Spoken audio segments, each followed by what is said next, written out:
What is going on, everybody? Welcome back to Phones and Drones. We have our hands-on side-by-side comparison in between the Pixel 3 XL and Samsung's latest Galaxy S10 Plus. They are so comparable in many ways and yet so completely different in others as far as approaches to camera systems, RAM management, etc. Really quick, let's go ahead and look at these two devices. Let me go ahead and unlock the Pixel 3 XL and get this started. So as you can see, Pixel 3 XL obviously does have that frowny face notch, or whatever you'd like to call it. Let's go ahead and get the elephant out of the room and put these side by side so you can really get a good idea. Whether you like the notch, hate the notch, you can see companies starting to embrace it more. I'm not going to preach on this pill-shaped notch from Samsung. It is still a notch in one way or another.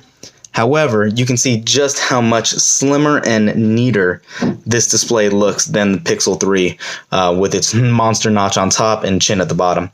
Yes, you are getting front-firing speakers. Yes, it makes a little bit of a difference. However, Samsung does also have the stereo setup with the top speaker and a bottom firing speaker. I think it sounds just as good, if not a little bit louder than the Pixels. Just something to consider. Hopefully Google goes away from this design in its next Pixel 4. Having said that, you do have a slightly smaller display on the Pixel 3. You have a 6.3-inch display here and a 6.4-inch display on the Samsung Galaxy S10 Plus. The pixel per inch comes in a little different. They are very comparable. You're getting 526 pixels per inch on the S10 Plus, and on the Pixel 3 XL it's a 523 pixel per inch density.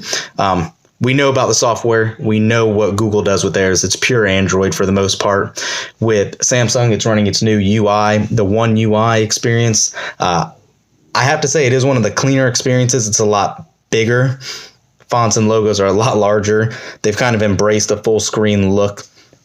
They've made it easier to reach when you're needing to pull something on the top of the display. You can see how it moved everything down now as well.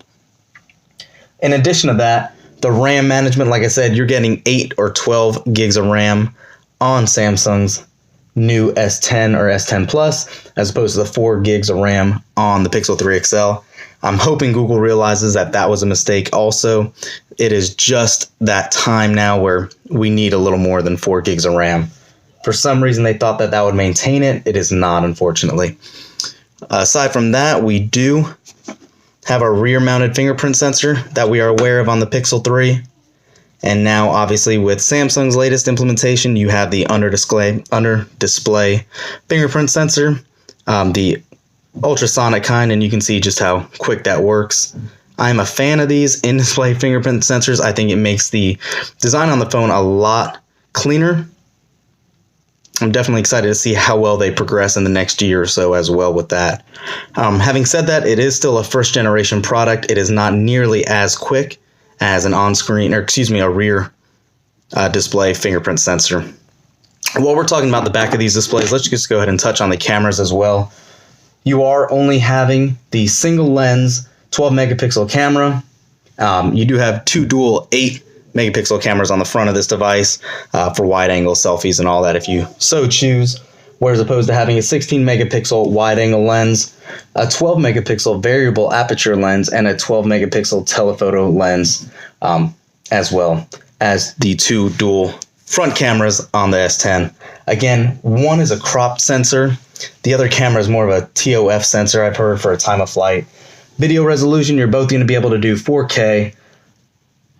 You're going to be able to do 4K at 60 frames per second on that Galaxy S10 Plus, whereas opposed to only 2160 at 30 frames, I believe, maxing out on the Pixel 3 XL. You are not getting a headphone jack, obviously, on the Pixel 3 XL. If you care about it, you will get that on the S10 and S10 Plus series. They are both IP68 water resistant. The monster battery on the S10 Plus is 4100 milliamp hours, and you have a 3430 milliamp hour battery on the Pixel 3. Both these phones are unlocked. Both are right at the same price point. I don't know about you guys. Color-wise, This white prism looks great. I have not been able to get my hands on the ceramic backed or ceramic black version of the S10 yet. I'm hoping to here shortly. It just makes it look better than the muted white on this frosted glass back of the Pixel 3. Aside from that, speed-wise, they should be pretty comparable. They're obviously both running Snapdragon processors. You have your 845 and your 855. But that is really all in regards to these two devices. Let me know down below in these comments. Are you looking at picking up one of these devices as your next daily driver? Or are you looking for something more different like the Nokia 9 or maybe the OnePlus 6T McLaren edition? Let me know, guys. Thanks for watching. Thumbs up this video. Subscribe to the channel, and we'll catch you in the next one.